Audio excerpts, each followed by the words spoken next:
Selanjutnya, nah di sini kita akan mempelajari bagi usahawan. Oke, jadi Menteri Keuangan sudah menetapkan cara lain untuk menghitung peredaran bruto bagi WP yang menyelenggarakan pembukuan ataupun dengan pencatatan. Nah, siapa yang wajib melakukan pencatatan? Jawabannya adalah wajib pajak orang pribadi yang melakukan kegiatan usaha atau pekerjaan bebas yang omsetnya diperoleh kurang dari 4,8 M. Oke. Jadi di sini bagi usahawan kalau omsetnya di atas 4,8 miliar per tahun, maka akan menyelenggarakan pembukuan. Kalau omset di bawah 4,8 M, menyelenggarakan pencatatan. Oke, untuk penghitungan pajak omset di atas 4,8 M, oke, rumusnya adalah tarif PPh pasal 17 dikalikan penghasilan kena pajak. Bagi wajib pajak yang menyelenggarakan pembukuan, penghasilan kena pajak dihitung dari penghasilan dikurangkan biaya dikurangi PTKP untuk wajib pajak orang pribadi. Sedangkan bagi wajib pajak yang menyelenggarakan pencatatan, penghasilan kena pajak dihitung dengan norma perhitungan penghasilan neto atau NPPN yang dibuat oleh Dirjen Pajak, kemudian dikurangi penghasilan tidak kena pajak. Rumusnya adalah NPPN dikurangi PTKP. Oke, kita lihat di sini ada contoh perhitungan pajak dengan omset di atas 4,8 miliar. Oke, peredaran bruto atau omset yang diperoleh PT Bakti tahun 2018 adalah sebesar 5 miliar. Sehubungan peredaran bruto tahun 2017 melebihi 4,8 miliar, maka untuk tahun pajak 2018, PT Bakti menggunakan perhitungan umum untuk menghitung pajak terutangnya. Selama tahun 2018, omset yang diperoleh adalah 6 miliar.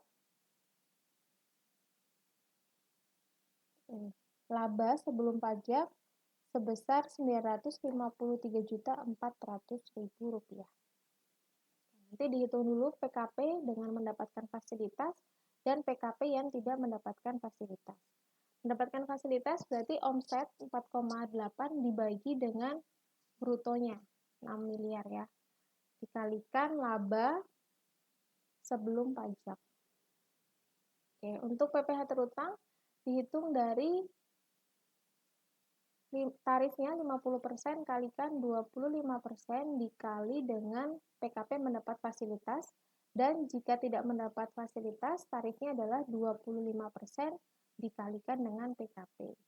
Maka total PPh terutang adalah 95.340.000 ditambah 47.670.000. Oke. Selanjutnya untuk usahawan dengan omset di bawah 4,8 miliar, Pak Jaka memiliki usaha restoran dan memilih melakukan pencatatan dalam menjalankan usahanya. Tahun 2019, perolehan omset bruto sebesar 3 miliar. Jadi selama 1 tahun omsetnya adalah 3 miliar. Selama bulan Januari 2019 mendapatkan penghasilan dari usaha restorannya sebesar 250 juta.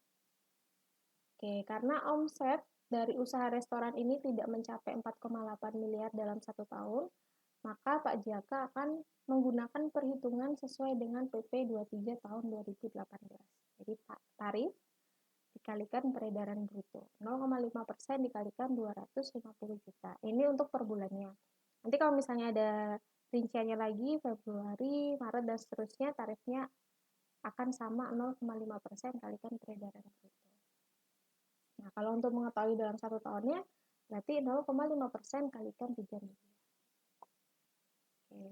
Ini adalah contoh yang kedua ya. Ibu Susi adalah seorang pedagang batik dengan berjualan secara online di marketplace. Nah, usahanya sudah berlangsung selama 3 tahun. Omset Ibu Susi setahun terakhir adalah sebesar 141.200.000. Nah, ini lain soalnya dengan yang Pak Jaka. Kalau untuk Ibu Susi penghasilannya sudah ada rincian omsetnya dalam 1 tahun. Jadi dari Januari sampai dengan Desember. Oke, bagaimana cara perhitungannya? Oke, kita akan hitung bersama di sini ya. Oke, saya pakai ini aja. Jadi, tarif dikalikan peredaran bruto. Sama, kalau misalnya kita menghitung yang Januari berarti 0,5% dikalikan omset Januari adalah 10 juta. Oke, berarti 0,5% kalikan 10 sebesar 50.000. Seterusnya untuk Februari, Maret sampai Desember. Jadi pajaknya harus dibayarkan setiap bulan. Kalau misalnya dibayarin setiap bulan, berarti saat mau pelaporan sebelum pelaporan SPT tahunan tetap harus dibayarkan keseluruhan dari Januari sampai Desember, tapi cara pembayarannya adalah per bulan. Jadi bukan langsung 1 tahun dikalikan. Jadi misalnya 141.200 dikalikan 0,5%.